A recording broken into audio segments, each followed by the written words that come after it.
உங்களைப் போன்ற ஒரு உத்தம புருஷர், வைணவ சிரேஷ்டர் எனக்கு மணாளனாக கிடைத்தது நான் செய்த மிகப்பெரிய பாக்கியம்தான்.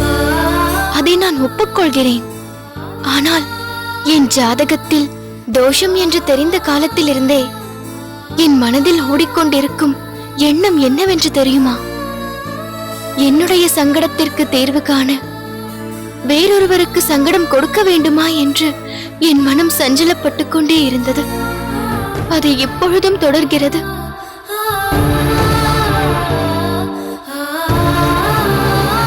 ஜாதகத்தில் எனக்கு சொல்லப்பட்டிருக்கும் தோஷத்தை நன்கு அறிந்தும் என்னை கல்யாணம் செய்து கொள்ள உங்களுக்கு எப்படி தைரியம் வந்தது? சபையில் என் தந்தைக்கு ஏற்பட்ட அவமானத்தை போக்குவதற்காகவும் எனக்கு வாழ்வளிப்பதற்காகவும் என்னை கல்யாணம் செய்து கொண்டீர்கள், சரி. ஆனால் என்னுடைய தோஷம் பலிக்குமானால் அதன் விளைவு எவ்வளவு பயங்கரமாக இருக்கும் என்று சற்று சிந்தித்து பார்த்தீர்களா? உங்கள் உயிருக்கே ஆபத்து எனும்போது நெருப்பு என்றால் வாய் வெந்து விடாது. அதனால் சொல்கிறேன், ஒருவேளை உங்களுக்கு ஏதாவது அசம்பாவிதம் நடந்தால் அதன் பின் என் மனநிலை, அதை யோசித்து பார்த்தீர்களா?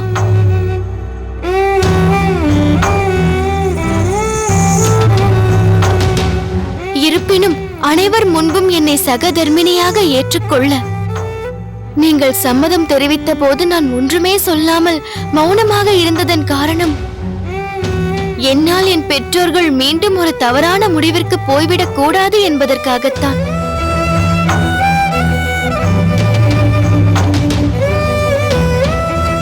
நிச்சயம் இது சுயநலம்தான். அதனால்தான் இப்பொழுது யோசிக்கிறேன். கோரம் வாழ் மக்கள் அனைவருக்கும் வாழ்வாதாரமாக திகழ்ந்து கொண்டிருப்பவர்கள் நீங்கள். அப்படிப்பட்ட உத்தமரை என் தோஷம் தீண்ட நான் அனுமதிக்க மாட்டேன்.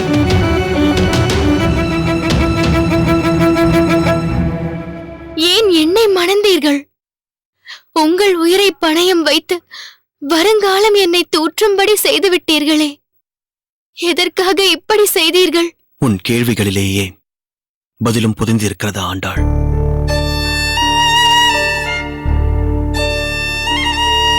உனக்கு கல்யாணத்தில் பெரியதொரு நாட்டமில்லை. அடியேனும் பிரம்மச்சாரியாகவே இருந்து பெருமாளுக்கு சேவை செய்ய வேண்டும் என்று எத்தனித்தேன். ஆனால் விதி தோஷத்தின் மூலம் நம்மை ஒன்று சேர்த்திருக்கிறது. ஜோதிடத்தை பொய் என்று அடியேன் கருதவில்லை. அதே சமயம் அண்ட சராசரத்தையும் தன் கட்டுப்பாட்டிற்குள் வைத்திருப்பவர் அந்த பெருமாள் என்று ஆழமாக நம்புகிறேன். மேலும் பகவானிடம் சரணாகதி அடைந்துவிட்டால் அவன் ரட்சிப்பான் என்பதையும் ஆணித்தரமாக உணர்கிறேன். இந்த நம்பிக்கையை மக்களுக்கு உணர்த்த நாம் ஏன் ஒரு உதாரணமாக இருக்கக்கூடாது என்று எண்ணினேன். அதற்காக போடப்பட்டதுதான் உன் கழுத்தில் அடியேன் போட்ட முடிச்சு. இதில் என்ன தவறு இருக்கிறது? உங்கள் எண்ணத்தில் எந்த தவறும் இல்லை. ஆனால் உங்கள் உதாரணம் தவறாகிவிட்டால், அதாவது என்னுடைய ஜாதகத்தில் இருக்கும் தோஷத்தினால் நீங்கள் பாதிக்கப்பட்டு சிறிது முன் சொன்னது போல் ஏதாவது அசம்பாவிதம் ஏற்பட்டு விட்டால்,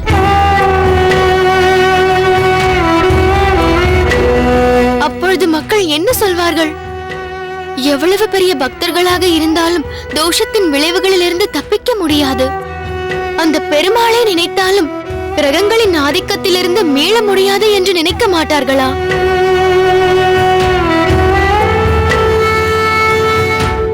நல்லதை நினைக்க அது எதிர்வினையை விளைவிக்கும் அல்லவா?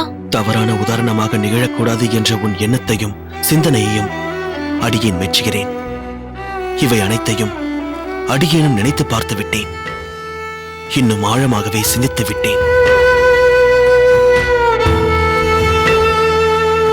அந்த தோஷம் நம்மை பாதிக்காமல் இருப்பதும் நம் கையில் தான் இருக்கிறது.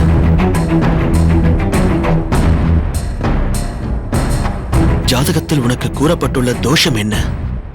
கல்யாணம் செய்து கொள்ளக்கூடாது என்று சொல்லவில்லையே. அதன் பின் வம்ச விருத்திக்காக ஏற்படும் தாம்பத்தியத்தில் ஈடுபட்டால் கணவன் உயிர் துறப்பான் என்றுதானே சொல்லப்படுகிறது.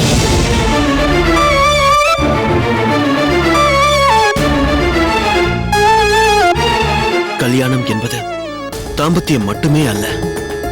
கிரகஸ்தாசிரம தர்மத்தின் அர்த்தமே அனைவரின் சாட்சியாக ஒரு ஆண் ஒரு பெண்ணின் கைத்தலம் பற்றி சனாதன தர்மத்தை முறையே பின்பற்றி அகமுடையாளையும் அரங்கனின் திருப்பாதத்தில் சேர்ப்பதுதானே. அக்னியின் முன்பு கடைசி வரைக்கும் உன்னை நான் கைவிடேன் என்று ஒரு ஆண் ஒரு பெண்ணிற்கு செய்து தரும் சத்தியம், வாக்கு. அதில் தாம்பத்தியமும் அடக்கம் என்பது அடியனுக்கு தெரியும். ஆனால் அது நம் புலன்களை கட்டுப்பாட்டுடன் செயல்படுத்தி சந்ததியை பெருக்குவதற்கு வேதம் தரும் அனுமதியை தவிர அனுபவிப்பதற்காக அல்ல.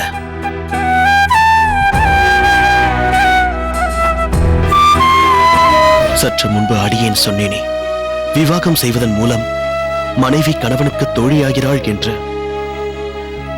அதேபோல் பகவத் விஷயங்களை மனைவிக்கு கணவன் சொல்லிக் கொடுத்து நேர்மையான பாதையில் அவளை அழைத்துச் சென்று இறுதியில் பரமபதத்தை அடைவிப்பதன் மூலம் ஒரு கணவன் மனைவிக்கு குருவும் ஆகிறான்.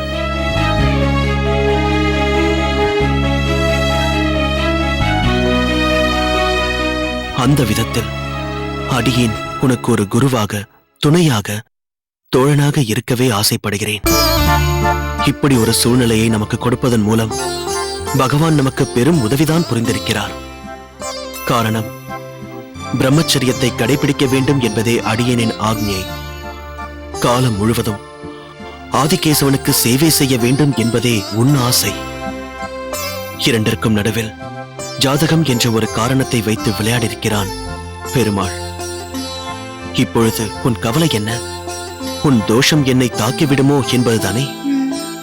அதற்குண்டான ஒரே தீர்வு நாம் இருவருமே பிரம்மச்சரியத்தை அனுஷ்டிப்பதுதான்.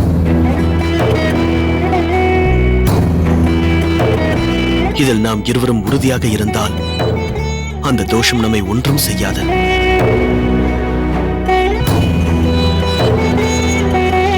இந்த விரதமே பெருமாளின் அனுகிரகம் என்று கொள்ளலாம். இப்படியும் வாழ முடியும் என்று நாம் மற்றவர்களுக்கு ஒரு முன்னுதாரணமாக இருக்க பெருமாள் நமக்கு கொடுத்த மிகப்பெரிய வாய்ப்பாக இதை கருதலாம்.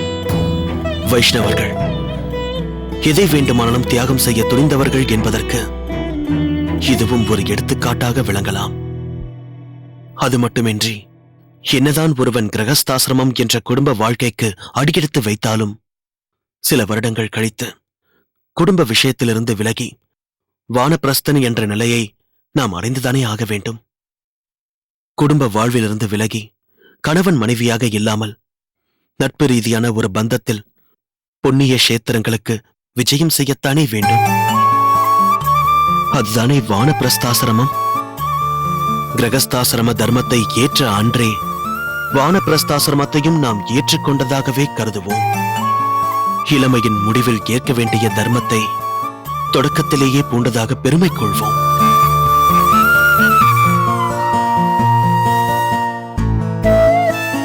ஆதலால் இன்று முதல், இந்த க்ஷணம் முதல் வெளி உலகிற்கு நாம் கணவன் மனைவியாக தெரிந்தாலும் நமக்குள் ஒரு குரு சிஷ்யை என்ற பாவத்துடனே இருப்போம்.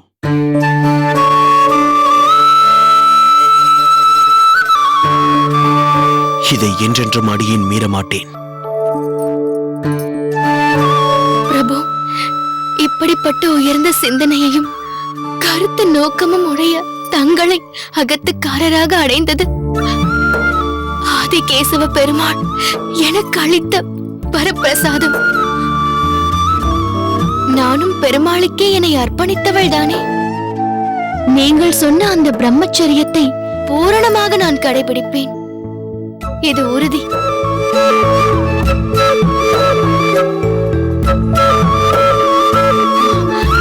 ஆனால் ஒரு சிறு வேண்டுகோள். சொல். ஒரு சராசரி பெண்ணாக, சக தர்மிணியாக உங்கள் பாதத்தை தொட தாங்கள் அனுமதிக்கவில்லை. சம்சார சாகரம் என்னும் பிறவிக் கடலில் இருந்து கைதூக்கி காப்பாற்றப் போகும் ஒரு ரட்சகராக பகவத் ஞானத்தையும் பகவத் சம்பந்தத்தையும் பரிசளிக்க போகும் ஒரு குருவாக இந்த சிஷ்யை உங்கள் பாதத்தை தொட்டு வணங்க நீங்கள் அனுமதிக்க வேண்டும்.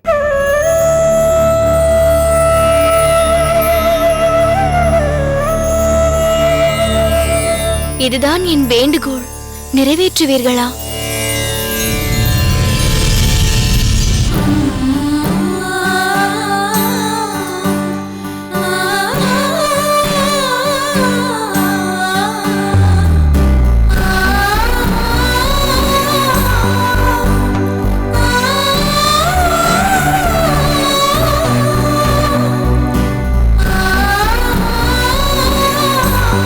சர்வம் ஸ்ரீ கிருஷ்ணார்ப்பணம்.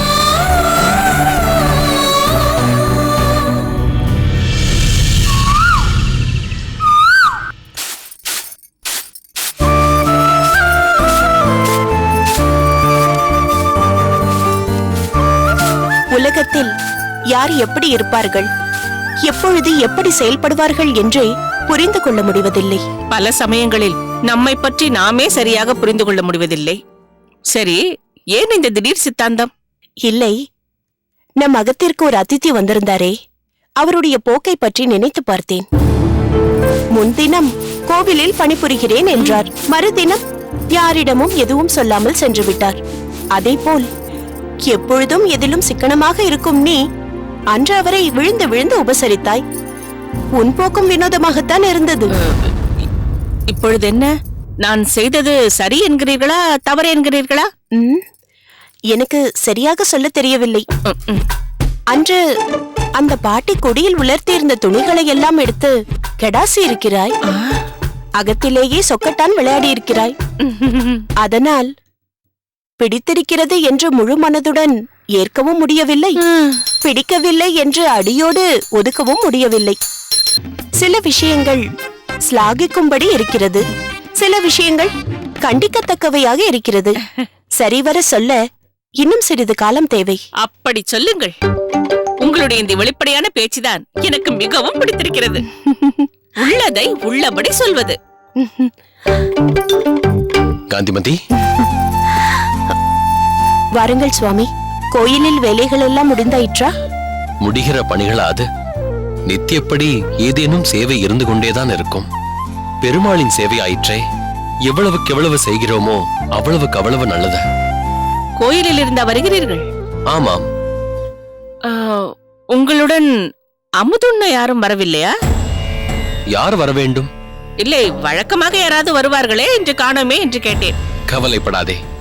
இன்று கோவிலில் நம் பக்கத்து தெருவில் இருக்கும் நாராயணன் அன்னதானம் மேற்கொண்டுள்ளார். ஆதலால் இன்று எல்லோரும் அங்குதான் இருப்பார்கள். நல்லது. இன்று ஒரு பொழுதாவது சற்று நிம்மதி கிடைக்கும் எனக்கு. எப்படியும் உள்ளே வேலை இருக்கிறது. இந்தா கொடுங்கள். காந்திமதி, பூஜை அறையில் சில ஏடுகளை வைத்தேன் அல்லவா? எந்த ஏடுகள்? ஸ்ரீவில்லிபுத்தூரில் இருந்து வந்த ஏடுகள். ஓ, அதுவா? அதை கொண்டு வா. சரி சுவாமி. சுவாமி, பெரிய பிராட்டியும் மாப்பிள்ளையும் வருகிறார்கள்.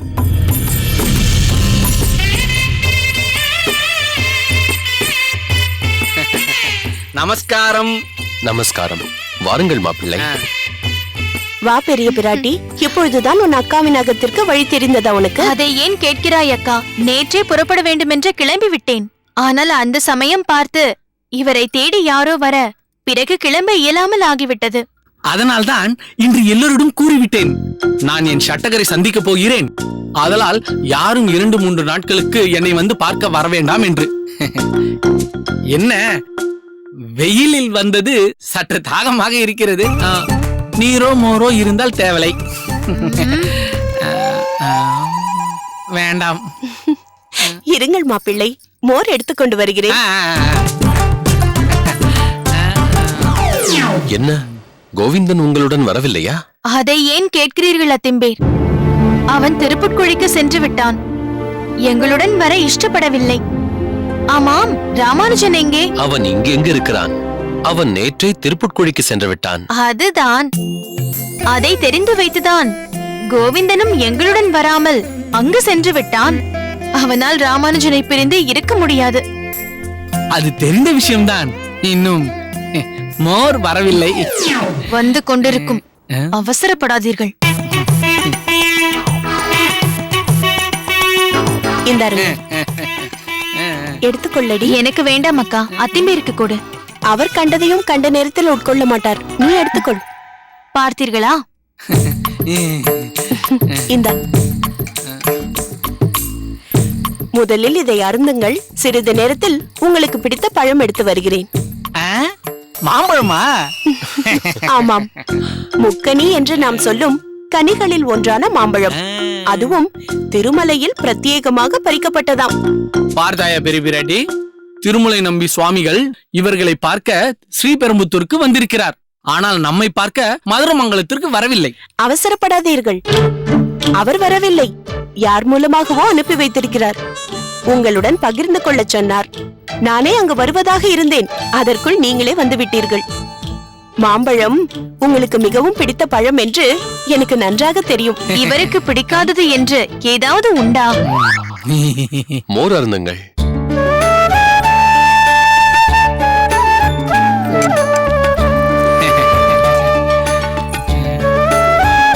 பெரிய பிராட்டி, நீ வந்து விட்டாய் என்றால் எல்லோருக்கும் பிடித்த தளிகையை செய்ய துவங்கி விடுவாய். அது என்னவோ உண்மைதான். எனக்கு தளிகை செய்ய பிடிக்கும். இவருக்கு செய்தது எல்லாவற்றையும் உண்ண பிடிக்கும். அந்த மூட்டையை தாருங்கள்.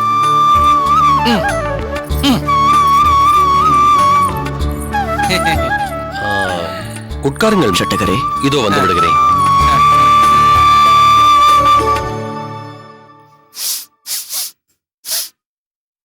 மாம்பழ வாசனை வருகிறதே.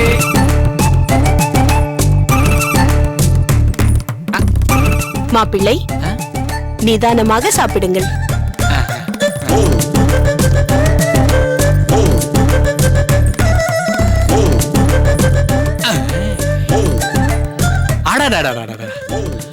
ஒரே மாதிரி துண்டு துண்டாக அழகாக வெட்டியிருக்கிறார் நம் பெரிய பிராட்டியின் அக்கா. இதுவும் ஒரு கலைதான். நிறுத்து.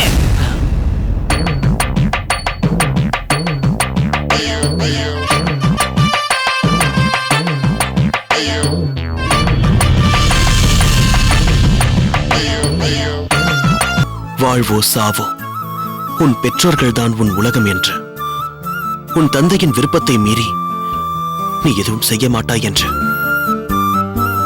இப்போ ஜப்பான் இசை கலைஞர்கள் புரோவோகா என்ற விருதை ஏஆர் ரஹ்மானுக்கு வழங்க இருக்காங்க. ஆசியாவில் கலைத்துறையில் சாதித்தவர் என்பதற்காக இந்த விருதை ஏஆர் ரஹ்மானுக்காக கொடுக்க இருக்காங்க.